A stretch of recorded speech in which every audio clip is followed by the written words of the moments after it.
Welcome to the Dave Palma Show, the podcast that revives, restores, and awakens your innermost capabilities. You have the training and the talent to succeed, but do you have the guts to fail? I love what I do. When you love what you do, you want to be the best at it. Today is about the power of you. You will change the world. Find your path to success through the journey of those who have succeeded. And now, your host, Dave Palma. Hi, welcome back to the Dave Palma Show. And in this episode, I have the founder and CEO at Wise Profits. He went through some hard times in prison, which is where he learned about the importance of love and resilience. Chris Wise, welcome to the Dave Palma Show. Thanks, Dave. Great to be here. Great to have you here, Chris. Great to have you here. And always inspired by stories like this where people are obviously in a place where they don't want to be. And, I certainly had a few guests on the show, with yourself, who's done an amazing job of turning around in life and learning stuff, obviously. And, when they've got kind of a space to do so, obviously not the space I needed to, and done well in their life. So I'd like to find out about your story, how you got to where you are now, and really your humble beginnings before you ended up in that place, really. So tell us the story, really, from your humble beginnings and the journey to... Yeah, well, I was a strong-willed firstborn child. We were average middle-class American families in Maryland. Yeah. And, we didn't, typically when I wanted something, I heard, we can't afford it. And I hated hearing that. And so I was like, okay, how can I figure out how to get the things that I wanted? And fortunately, I had supportive parents who started showing me different ways that I could make money. Yeah. And so I started my first business at the age of 12, sharpening chainsaw chains, and very quickly was making $25 an hour. And from that, I was able to buy my first computer at 14, buy my first car at 16. Yeah. And then I started my first computer company when I was 16. And from that, I was able to buy my first house at 19, was a millionaire by 21. Whoa. So just very driven. Was very, A-type personality. And then as I continued to grow and develop, I had several ups and downs. So while I had hit a millionaire, then there was a crash that happened where I lost everything. It was kind of started back to zero. And then throughout my mid-20s, was able to then sell my second company in my mid-20s. And it was around this time, it was actually in my... when I was 18, I started learning about personal development. And so I started on this personal development path and reading books and just like, how do I become a better person? Because I realized that was a key to success and having the things that I wanted. Yeah. Throughout my late 20s, that shifted more into a spiritual journey and really learning about how to get into my heart and learning about surrender and learning about the nature of my spirit and different things like that. And so while my personal growth and spiritual growth were continuing, I started so I had several other businesses throughout this time, and I reached the point in my early 30s where I was running 3 different companies, all virtually. Yeah. I was traveling the world. I had a beautiful Colombian girlfriend by my side. Wow. And, I had my life down to 2 suitcases, so I didn't have stuff. I felt very free, very light. Okay. When you say your life down to 2 suitcases, you're saying metaphorically, or you actually literally had 2 suitcases? I had 2 suitcases. Now, I still had a storage unit, where I kept like memories and things. Okay, yeah. Oh, you're traveling around with 2 suitcases. Traveling around, and I was location independent. Yes, And I love that. And that's, so I had built this incredible life where I had so much freedom, doing well financially, had a path for that can continue to accelerate. And that's really, what set the stage for what happened next. Whoa, okay. So it sounds like you had a really great life and obviously built a dream life, really. Colombian girlfriend by your side. I'll probably ask later on what happened to her. But maybe. Yeah, I'll tell you. Yeah. So, so we had this 6-month world tour planned out. And we were flying from Puerto Vallarta, Mexico into Los Angeles. Mm-hmm. And as the plane's landing in Los Angeles and it's taxiing to the the gate, all of a sudden the plane stops. Not in the usual place that it's supposed to stop. And over the loudspeaker, I heard, welcome everybody, this is your captain speaking. We're going to be stopped here momentarily on the tarmac. Customs needs to come on board. Oh, wow. And I'm in the back of the plane. I'm on my phone and doing a post to Facebook. I'm like, I'm so excited to be back in the United States. I'm going to the Melting Pot tonight, my favorite restaurant. Yeah. And little did I know that was going to be my last Facebook post for 19 months. Whoa. Okay. And I look up, I see this big black guy walking down the aisle, and he stops next to my chair. And he goes, Christopher Wise, and I look up and I'm like, yeah. And he goes, you're under arrest. Whoa. They stand me up. What year was this? Just out of interest. This is 2013. Yeah. Okay. Yeah. You might have mentioned it earlier. Okay. And he's like, you're under arrest. And so they handcuff me and walk me off the plane. And everybody's looking at me like I'm a terrorist. And in my mind, I'm like, what the hell is going on? What did I do? They got to have the wrong Christopher Wise, because I couldn't think of anything that I had done to cause this. Yeah. They're not telling me why I'm being arrested. And eventually they hand me off to the Secret Service. Now I'm like, what the fuck is going on? I mean, this is the Secret Service. This is who handles security for the president. Like, what? Oh my God. I swear I support Obamacare, like, Yeah. And finally, as they're transferring over to be processed at the Secret Service Center, they mention two names. And because I'm like, tell me, why am I being charged? And they mention two names. And I recognize these two names to be two people who 4 years before, in 2009, I had hired to help me get a loan for my business. Right. Now, come to find out, later they told me what I was being charged with. I was being charged with conspiracy for bank fraud. Now, this was a big business, a very tough business lesson for me. When I had hired this company, I did tons of due diligence research on them. They seemed to be legit. They were providing a real service. And I was actually, at the time, I also had I was helping people get funding for business, but these guys were doing it on another level. And so I started referring people to them. And then I also went to get my own loan myself. And when I was going through the loan process, I realized that they were doing some shady things. And I thought, well, they're doing it. I'm going to use the money for legal purposes. I'm going to pay the money back. And that was my mistake, because I benefited from the crime of another. And even though I was ignorant that was illegal, it didn't matter. You still are guilty, whether you know it's illegal or not.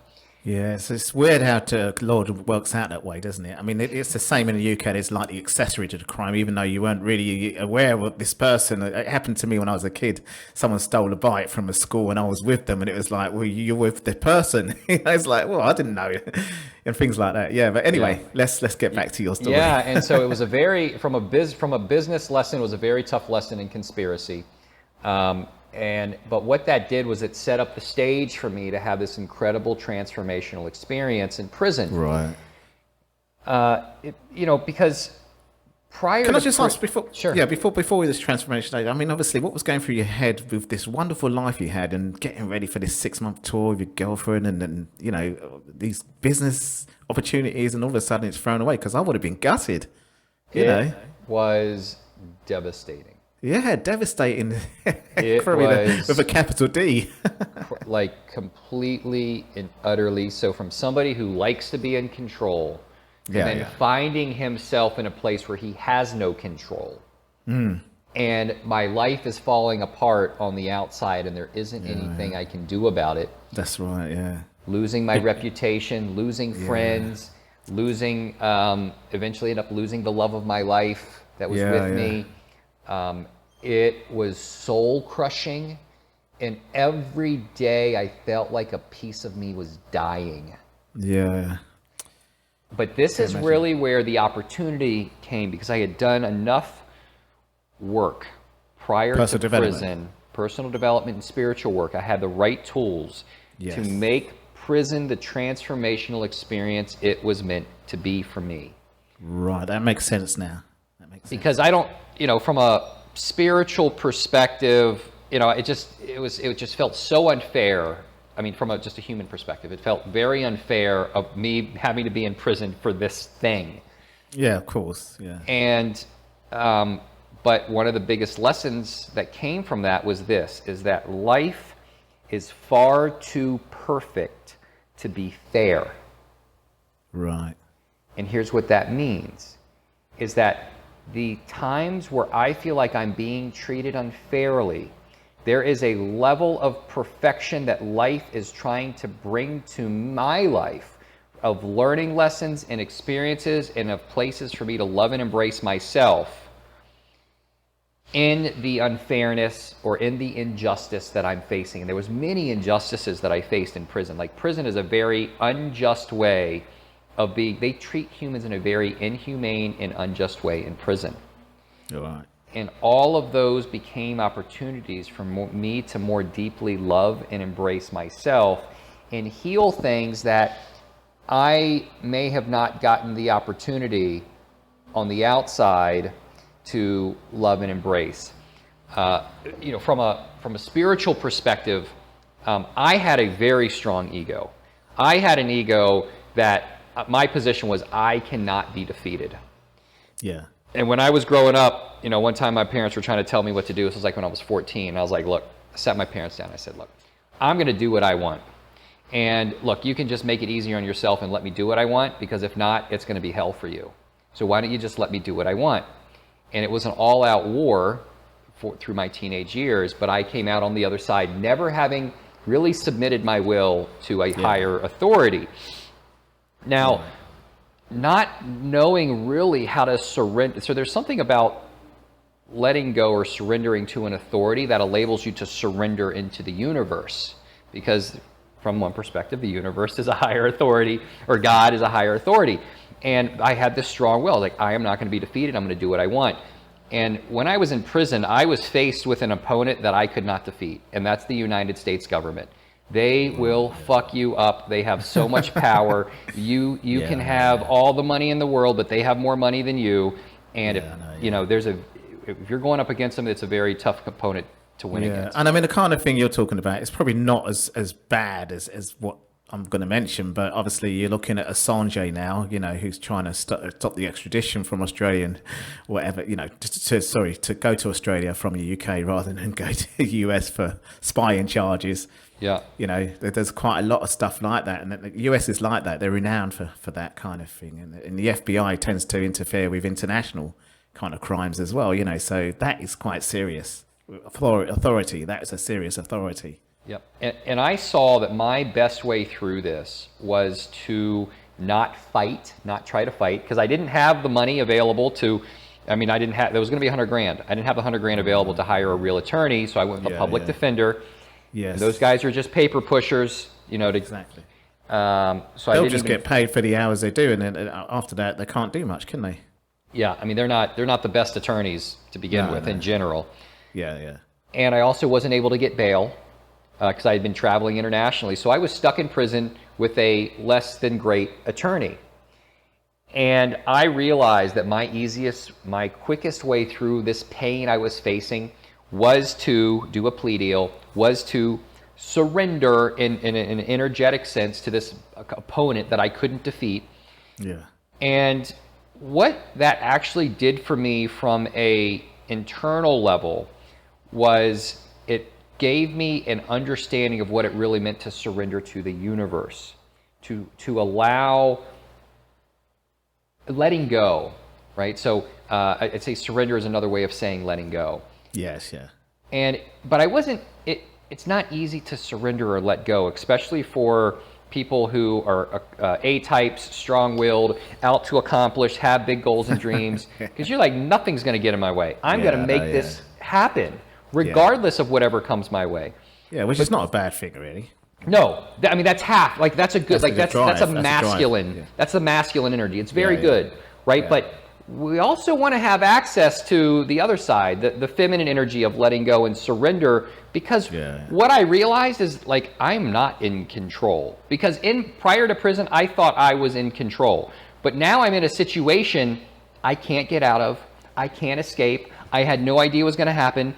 It just, out of the blue, my life from this perfect dream life to completely shit, out of control, nothing's the way I wanted, same food every day, losing my business, losing my friends, losing my reputation, losing the love of my life, deep despair and pain and toil and hardship. I had no control. I had and I couldn't get out of it. I couldn't leave. I didn't have the money to fight it. And so what I realized is like, oh, I'm not actually in control of my life like I thought I was, obviously by my circumstances. And so it was a very, but in order for me to really step into that, and there was a space of okayness that I found in being out of control. But the only way I was able to get into the space where I felt at one with the prison system, where I found oneness inside, was through surrendering and letting go. Yeah. And what enabled me to let go and fully be with the amount of emotion that I was feeling and the circumstances at hand that I couldn't get out of was through very deeply loving and embracing my inner self or my inner child. Yeah. And it was through loving the one who had fear, loving the one who had sadness and loneliness and boredom. And I would say I would have a dialogue, because I had already done inner child work prior to prison, so I already had this connection with my inner self. Yeah. But I learned these words to say, and it was, for example, when I was there, so much fear. I felt so much fear in prison, like, because fear is such a violent place. Oh, well, I wouldn't. Yeah, I mean, I wouldn't have liked to have been in that situation, honestly. And the threat of violence is always present. I mean, you sit in the wrong chair, you look at somebody wrong. I mean, like, it's just like the most ridiculous things. Yeah. And people don't talk through things in prison. It's just like you fight first, then maybe you talk. Yeah. And so I was feeling so much fear. And so to help me be okay with feeling fear and to feel safe with feeling fear, I would say, I was in my room, I'd meditate, and then I would say this thing to my inner self. I'd say, to the one who's feeling fear, I love you. Yeah. To the one who's feeling fear, I love you. And I would just say that over and over, bringing attention to this part of myself. Like a mantra. Well, like a mantra, but not a mantra. Not an affirmation either. I want to make a distinction between what I'm doing and a mantra and an affirmation and what I'm doing here. Okay. Think about this as a relationship that you would create with another human or a child. Mm-hmm. And you're just telling this child over and over, I love you. I love you. You are actually giving love. Yeah. So it's not affirming, like, it could be, but the thing I don't like about affirmations is I feel like a lot of times we're saying it to ourselves, but we're like, that's bullshit. I don't believe that. Or you have to, so I don't like to think about it as an affirmation, because like I wouldn't see if I told a child I love them, like that's not an affirmation. That's me just loving them. Yeah. Right. Yeah. And so this is just an act of love towards myself. And I would just say, to the one who's feeling sadness, I love you. I mean, I cried probably every day. And I learned how to cry silently because I had a cellie, a roommate. They call them cellies. And so I didn't want to hear him to hear me crying. So I learned how to, I was just like, with my, this emotion just coming out of me without making a sound. And, but then I would just love the one, just so much as I love you. And then I would also do, I accept you. And it was through this way of me very deeply loving and embracing these aspects of myself that eventually I felt at peace with all that was happening and all that was going on. I mean, all that was going on, and what was falling around, my life falling around outside of me. Yeah. Now, I didn't like it. I want to make a distinction. I didn't like it. I didn't want to be there.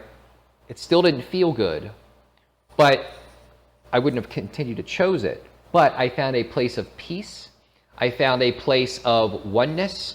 I found a place of internal happiness on a very fundamental level, that in these circumstances that were just horrible, and that was probably that journey in me recreating my relationship with my emotions. And I want to go a little bit more into what that meant, was one of the biggest gifts that prison was for me. Yeah. Wow. So how long did that transformation take? What you described there. I mean, it was the whole. I mean, well, to really hit that oneness, probably nine months before I felt at oneness with everything. But it was constant. Like, prison was a consciousness pressure cooker. Yeah. The other thing I realized, I knew I was there for my highest transformation and evolution. Like, it wasn't just like I actively engaged in the process of this because I knew that this was for my highest good.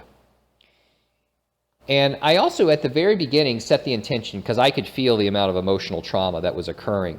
And I said, I want to love myself sufficiently and deeply enough every day so that when I get out, I won't have PTSD. I won't have all of this unresolved emotional baggage that I then carry forward. So I was so conscious that every day, because stuff happened every day there was things happening that were painful and fearful and like, am I going to get in a fight? Is this guy going to come start something with me? Am I going to, I mean, just, prison is so stressful. Just how it just is. But I just loved myself and was feeling through all of that so it wouldn't build up into PTSD. I was very conscious about that. No, that's quite interesting. So let's look at now the switch you had when you more or less probably had this transformation, and then now kind of got back to life outside and got to where you are now. So carrying the story from there, because this helped you to get back to where you are now, because you basically probably had nothing when you got out of prison. Well, I had sold my company, so I actually had some money. So I sold my second business. The business I had, I sold to my employees, so I had some money from that. So I wasn't, money was never an issue. Well, I didn't have $100,000 to hire an attorney. I still had enough. I didn't have to worry about money when I got out because I had some. And so it was nice to have a vacation from prison when I got out. Like for 3 months, I just really didn't do anything. I just was just like, I'm just so happy to lay in a bed and watch TV and have a pillow. I didn't have, pillows. There's no pillows really? Where we were. It's very uncomfortable. You had to use a shirt to kind of prop your head up. So it's just so great to be out walking nature, just go to a restaurant. So I took kind of 3 months to kind of decompress. But I had so many insights and so many learning lessons from prison that after when I got out of prison, I just began to integrate those into now that I know who myself is as consciousness and as love, which was one of the insights, probably one of the greatest, it was my reaching that first level of enlightenment where I realized myself as consciousness and as love through a very deep and painful surrender process of letting go everything that I was attached to and that my identity was built around, which, by the way, I feel like I had to go through an environment like prison to crack me open to that level of depth, which is why on a spiritual level, I actually experienced that. But after I hit that kind of 0 point of realization of myself as consciousness, and I had let go. And to get to that point, I actually had surrendered my goals and my dreams. I had let go of my goals and my dreams, which had always defined me and always given me purpose and vision. And then about a week after I hit this ground zero point, I felt like I was this dying man in the desert and just like, I just need water. And then my intuition was like, okay, bring back in your goals, hopes, and dreams. And I invited them back in. And then I had this realization. I said, I am going to, from this place of now that I know who I really am, I'm going to pursue the life of my wildest dreams, but I'm going to do it from a place of being kind and loving towards myself.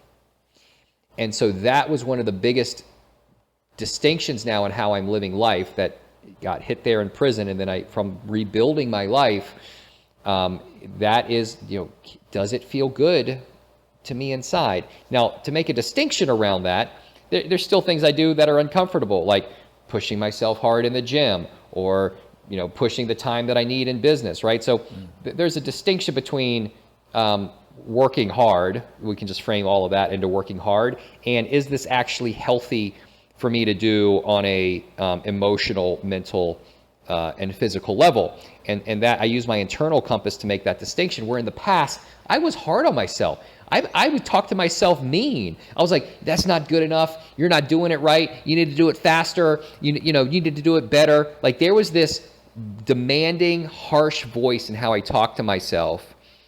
And that voice got dissolved. And when I would notice after this turning point, when I noticed it would come up, I would just love the one who was talking. I'd love the part of myself that was talking mean to myself, and I'd love the one part of myself that was getting talked mean to. And so I just embraced all of these aspects of myself with love. And eventually what happened outside of prison was that eventually I felt like, so I saw it as my ego. My ego was the one that was this demanding, the critic, this one that was beating myself up. I saw that as a function of my ego, because my ego, see, the ego, I believe the ego is here to serve us. It's here to help us. It's here to help us get what we want and to survive.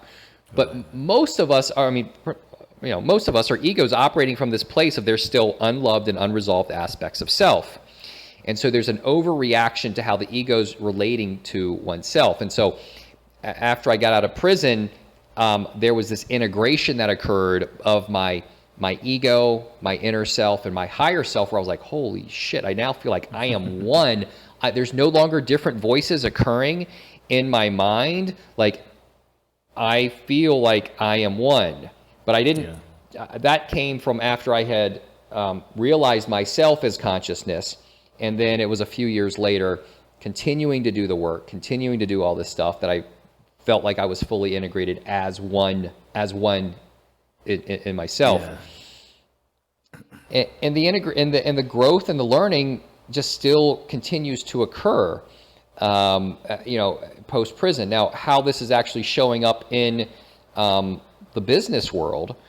So one, I talk to myself and I treat myself very differently, but it has been, it has taken me some time to figure out how to bring that forward in a real and practical way. Because the first year that I got out, I was this surrendered, living in my heart. And I was like, okay, universe, I've surrendered, I've let go. Now I'm ready to receive all that I desire.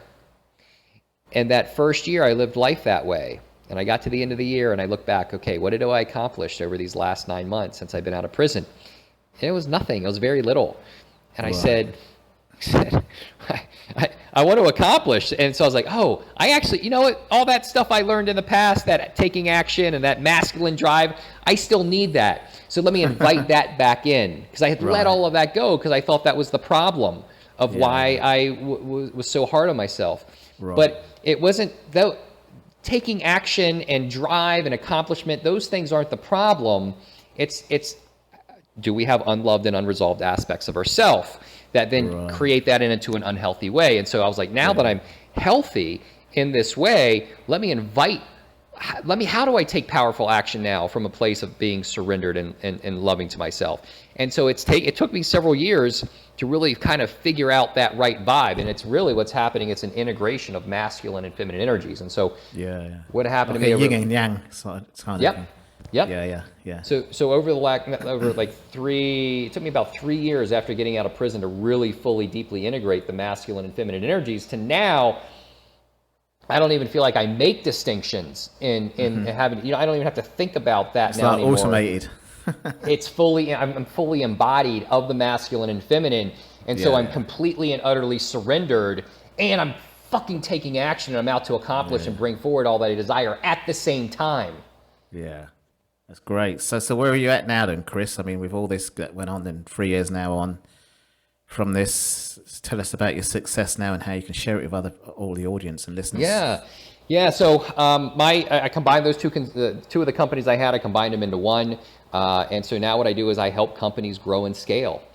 And my master skill is organization. I can go inside and I can see all the different problems that are happening inside of a company, why somebody feels stuck and they can't keep getting over this hump, or why somebody's having all this growth but they feel overwhelmed. Right. So two of the feelings that I work with, the CEOs I work with of companies that are typically in the 1 to 10 million revenue range, they either feel overwhelmed or stuck.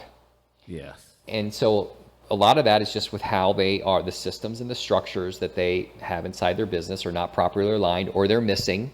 Yeah. And when they have that, when myself and my team come in and put all that in place, they just begin to really accelerate in a healthy way. So let's say somebody's stuck, we help them get unstuck and start having, good growth. Or if somebody's already having good growth, sometimes you got to slow down the speed up. Like sometimes people can actually grow Take a step fast. Back.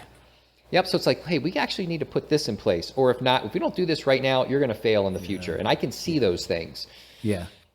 And this is down to your experience. You can, what you had, you can actually install that and say, look, I can see this coming now. Really a culmination of your whole experience, really, yes. Not just what happened in prison, but before that even, and you experienced with business, because that's what you was all your life, an entrepreneur. Yes. Yeah. I mean, over my life, I have sold 2 companies. I've coached and consulted with hundreds of different CEOs and business leaders in a wide variety of industries. Now we have niched into the SaaS industry, so we have a very strong program for SaaS companies. But we there's other industries we work with. Yeah. What's SaaS, by the way? Just as anyone that's listening that don't understand what it is. Yeah, so including myself. software as a service. So anytime. All right. Yeah. Well, that's huge. As tech, it's all during these COVID times. It probably didn't get hit as bad as other companies that are brick and mortar. So that's pretty good. That's great. So what could you share with our audience today? And especially with the work you're doing as well. What they can get out of the experience that you had, especially obviously the times that really went down for you and you building that resilience up. Yeah. Well, I would say the best way to contact me is through my website. It's wiseprofits.net. It'll explain more about the services that we do for companies who really want to grow and scale, but also doing it from a healthy place, right? So that's a thing that makes us unique as management consultants, is that we use love as part of our formula. We use LQ, love quotient, raising somebody's love quotient. Right. And so for companies who want to grow and scale in a healthy way, we're open. I'm open to having a conversation. And so it's wiseprofits.net. There's a contact form on there. You can learn more about what we do. And That's great. Chris, well, it's great. Fantastic. I really enjoyed listening to your story. And, as I say, I'm a resilience and overcoming adversity junkie now, because I go through my own stuff and still am, and still growing as well. So it's really great that you've come on the show and shared this with my audience today. Thanks very much. Yeah, absolutely. Thanks for having me, Dave. That's all for this episode. Thanks for listening. And remember, if you want to support what we do, then share, subscribe, and leave a review over on Apple Podcasts. Or head over to my website, davepalmer.com, and click on Rate Show. Well, that's all for now, but I'll see you in the next episode of The Dave Palmer Show. Follow us on Facebook, Twitter, and Instagram.